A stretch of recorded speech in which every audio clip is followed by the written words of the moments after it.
ओम शांति। 23 जनवरी 2026 की मुरली है। मुख्य रूप से बाबा ने कहा, धारणा युक्त बच्चों की चलन देवताओं मिसल होगी। उन्हें ज्ञान का विचार सागर मंथन करने का अभ्यास होगा। वे कभी आसुरी बातों का अर्थात किचड़े का मंथन नहीं करेंगे। उनके जीवन से गाली देना और ग्लानि करना बंद हो जाएगा। उनका मुखड़ा सदा हर्षित रहेगा। आगे कहा, अपने हर्षित मुखड़े से बाप का नाम बाला करेंगे। ज्ञान रत्न ही सुनने और सुनाने यही कर्म रहेगा। गले में ज्ञान रत्नों की माला पड़ी रहेगी। आसुरी अवगुणों को निकाल देंगे। सर्विस में कभी थकेंगे नहीं। उम्मीद रख शौक से सर्विस करेंगे। विचार सागर मंथन कर उल्लास में रहेंगे। अब सुनते हैं महावाक्यों को विस्तार से। बाबा ने कहा, मीठे बच्चे, तुम्हारे मुख से सदैव ज्ञान रत्न निकलने चाहिए। तुम्हारा मुखड़ा सदैव हर्षित रहना चाहिए। प्रश्न है, जिन बच्चों ने ब्राह्मण जीवन में ज्ञान की धारणा की है, उनकी निशानी क्या होगी? उत्तर, पहला, उनकी चलन देवताओं मिसल होगी। उनमें दैवी गुणों की धारणा होगी। दूसरा, उन्हें ज्ञान का विचार सागर मंथन करने का अभ्यास होगा। वे कभी आसुरी बातों का अर्थात किचड़े का मंथन नहीं करेंगे। तीसरा, उनके जीवन से गाली देना और ग्लानि करना बंद हो जाता है। चौथा, उनका मुखड़ा सदा हर्षित रहता है। ओम शांति। बाप बैठ समझाते हैं ज्ञान और भक्ति के ऊपर। यह तो बच्चे समझ गए हैं। भक्ति से सद्गति नहीं होती है और सतयुग में भक्ति होती नहीं। ज्ञान भी सतयुग में मिलता नहीं। श्री कृष्ण ना भक्ति करते हैं ना ज्ञान की मुरली बजाते हैं। मुरली माना ही ज्ञान देना। गायन भी है, ना मुरली में जादू, तो ज़रूर कोई जादू होगा ना।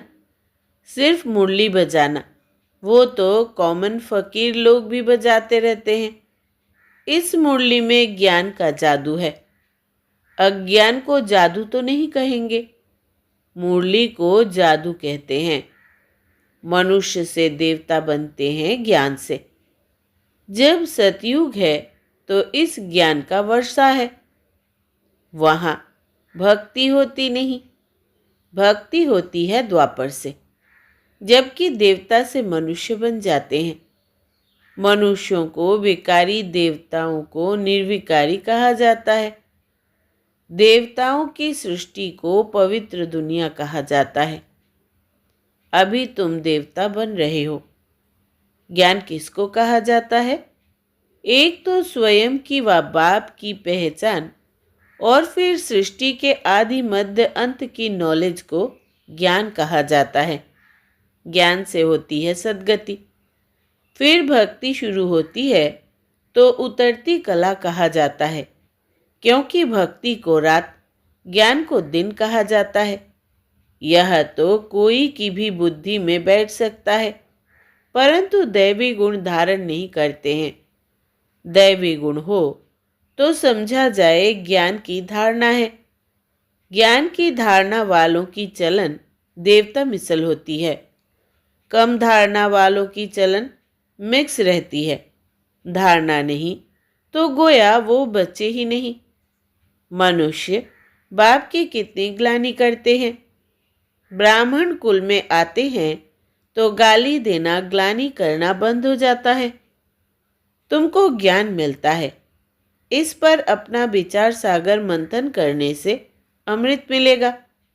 विचार सागर मंथन ही नहीं करते तो बाकी क्या मंथन होगा? आसुरी विचार, उनसे किचड़ा ही निकलेगा। अभी तुम ईश्वरीय स्टूडेंट हो। जानते हो, मनुष्य से देवता बनने की पढ़ाई पढ़ रहे हैं। देवताएं यह पढ़ाई नहीं पढ़ेंगे। देवताओं को कभी ज्ञान का सागर नहीं कहा जाता है। ज्ञान का सागर तो एक को ही कहा जाता है। दैवी गुण भी ज्ञान से धारण होते हैं। यह ज्ञान जो तुम बच्चों को भी मिलता है, यह सतयुग में नहीं होता। इन देवताओं में दैवी गुण है। तुम महिमा भी करते हो सर्वगुण संपन्न, तो अभी तुमको ऐसा बनना है। अपने से पूछना चाहिए, हमारे में सब दैवी गुण है या कोई आसुरी अवगुण है? अगर आसुरी अवगुण है तो उनको निकाल देना चाहिए, तभी देवता कहेंगे, नहीं तो कम दर्जा पालेंगे। अभी तुम बच्चे दैवी गुण धारण करते हो, बहुत अच्छी अच्छी बातें सुनाते हो। इनको ही कहा जाता है पुरुषोत्तम संगम युग। जबकि तुम पुरुषोत्तम बन रहे हो, तो वातावरण भी बहुत अच्छा होना चाहिए। मुख से कोई भी छी बात ना निकले, नहीं तो कहा जाएगा यह कम दर्जा का है। बोलचाल और वातावरण से झट पता पड़ जाता है। तुम्हारा मुखड़ा सदैव हर्षित होना चाहिए, नहीं तो इनमें ज्ञान नहीं कहा जाएगा। मुख से सदैव रत्न निकले। यह लक्ष्मी नारायण देखो कितने हर्षित मुख है। इन्हों की आत्मा ने ज्ञान रत्न धारण किए थे। मुख से सदैव ज्ञान रत्न निकालते हैं। रत्न ही सुनते सुनते कितनी खुशी रहती है। ज्ञान रत्न जो अभी तुम लेते हो, फिर यह सभी हीरे जवाहरात बन जाते हैं। 9 रत्नों की माला कोई हीरे जवाहरातों की नहीं है, इन ज्ञान रत्नों की माला है। मनुष्य लोग फिर वो रत्न समझ अंगूठियां आदि पहन लेते हैं। इन ज्ञान रत्नों की माला पुरुषोत्तम संगम युग पर पड़ती है। यह रत्न ही तुमको भविष्य 21 जन्मों के लिए माला माल बनाते हैं। इनको कोई लूट ना सके। यहाँ तुम यह हीरे जवाहरात पहनो तो झट कोई लूट ले जाए, तो अपने को बहुत बहुत समझदार बनाना है। आसुरी अवगुणों को निकालना है। आसुरी अवगुणों से शक्ल ही ऐसी हो जाती है। क्रोध में लाल लाल तांबे जैसी शक्ल हो जाती है। काम विकार वाले तो काले बन जाते हैं। तो बच्चों को हर बात में विचार सागर मंथन करना चाहिए। यह पढ़ाई है ही बहुत धन पाने की। वो पढ़ाई कोई रत्न थोड़ी है। हाँ, नॉलेज पढ़कर बड़ा पोजीशन पा लेते हैं, तो पढ़ाई काम आई, ना कि पैसा। पढ़ाई ही धन है। वो है हद का धन, फिर यह है बेहद का धन। है दोनों पढ़ाई। अभी तुम समझते हो, बाप हमको पढ़ाकर विश्व का मालिक बना देते हैं। वो अल्पकाल क्षणभंगुर की पढ़ाई है, एक जन्म के लिए। फिर दूसरे जन्म में नए सिर पढ़ना पड़े। वहां धन के लिए पढ़ाई की दरकार नहीं। वहां तो अभी के पुरुषार्थ से अकीचर अर्थात अथाह धन मिल जाता है। धन अविनाशी बन जाता है। देवताओं के पास धन बहुत था। फिर जब भक्ति मार्ग अर्थात रावण राज्य में आए तो कितना था, कितने मंदिर बनाए हुए हैं। फिर आकर मुसलमानों आदि ने धन लूटा, कितने धनवान थे। आज की पढ़ाई से इतना धनवान कोई बन नहीं सकेंगे। तुम अभी जानते हो, हम इतनी ऊंची पढ़ाई पढ़ते हैं जिससे यह देवी देवता बनते हैं। तो पढ़ाई से देखो मनुष्य क्या बन जाते हैं, गरीब से साहूकार। अभी भारत भी कितना गरीब है। साहूकारों को तो फुर्सत ही नहीं है। अपना अहंकार रहता है, मैं फलाना हूँ। इसमें अहंकार आदि मिट जाना चाहिए। हम आत्मा है। आत्मा के पास तो धन दौलत हीरे जवाहरात आदि कुछ भी नहीं है। बाप भी कहते हैं, देह सहित सब संबंध छोड़ो, आत्मा शरीर छोड़ती है तो साहूकारी आदि सब खत्म हो जाती है।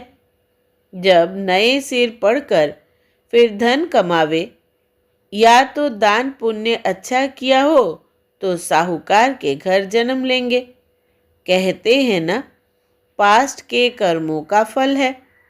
नॉलेज का दान किया होगा, वह कॉलेज, धर्मशाला आदि बनाई है तो उसका फल मिलता है, परंतु अल्पकाल के लिए। यह दान पुण्य भी यहाँ किया जाता है, सतयुग में नहीं किया जाता है। सतयुग में अच्छे ही कर्म होते हैं, क्योंकि अभी का वर्षा मिला हुआ है। वहाँ कोई का भी विकर्म होता नहीं, क्योंकि रावण ही नहीं है। गरीबों का भी विकर्म नहीं बनेगा। यहाँ तो साहूकारों के भी विकर्म बनते हैं, तब तो यह बीमारियां आदि दुख होते हैं।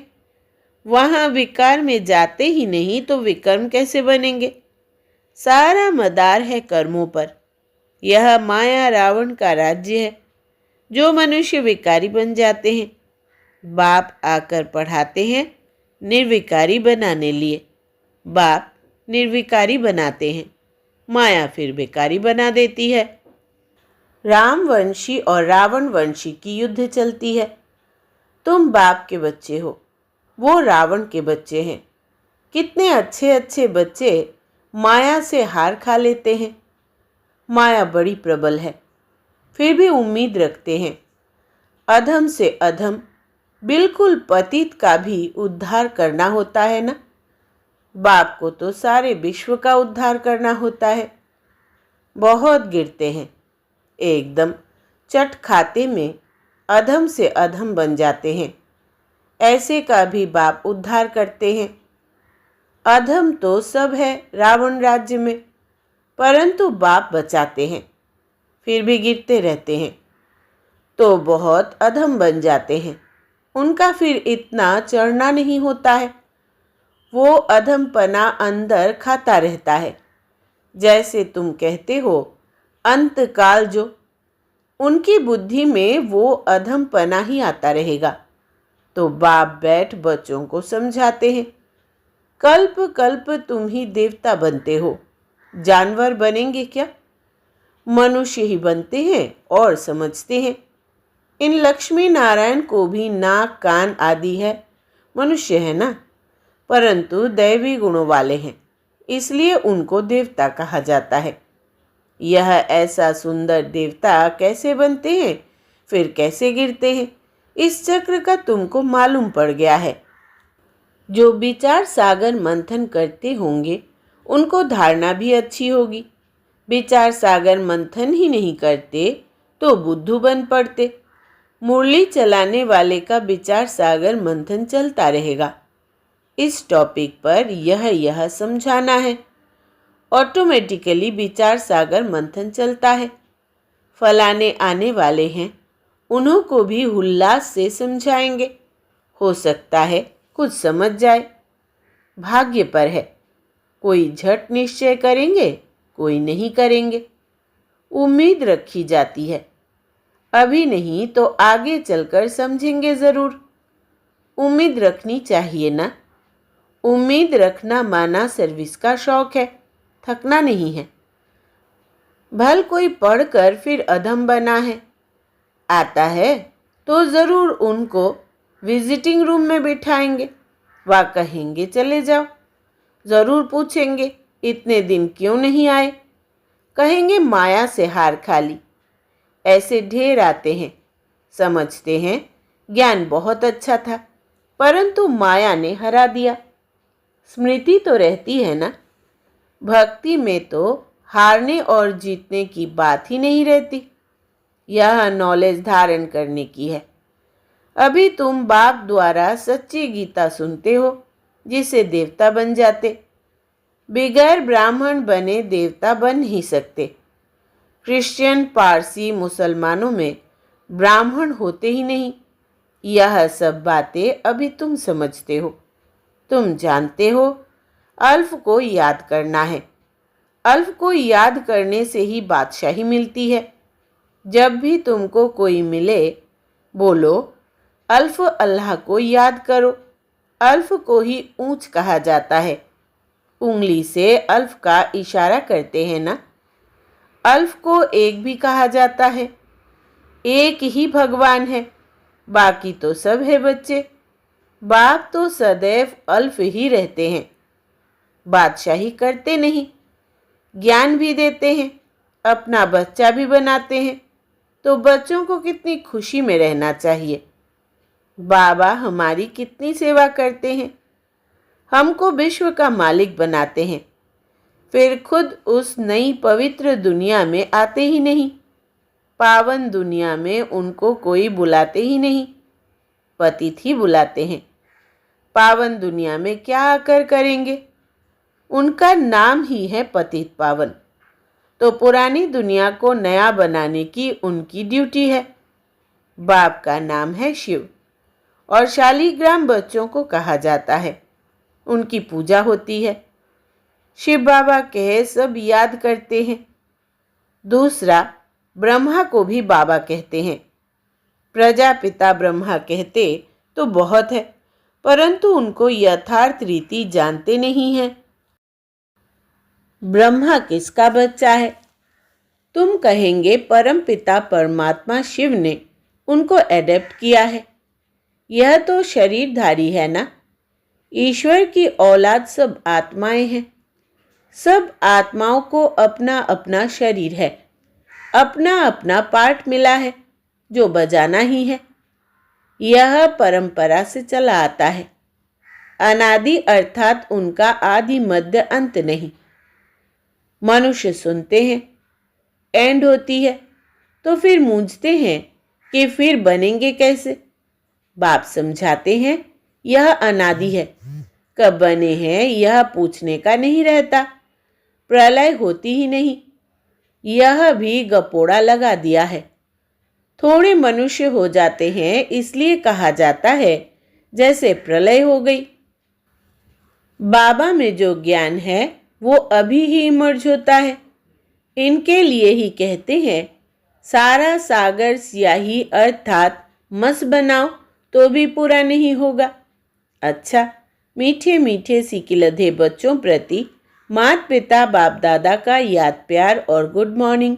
रूहानी बाप की रूहानी बच्चों को नमस्ते।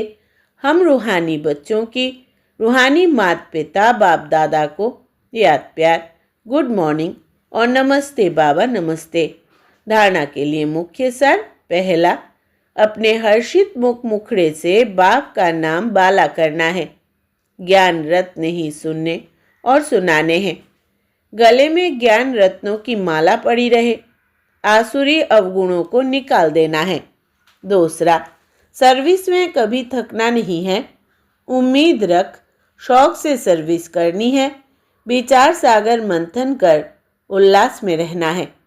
वरदान है, कंफ्यूज होने के बजाय लूज कनेक्शन को ठीक करने वाले समस्या मुक्त भव।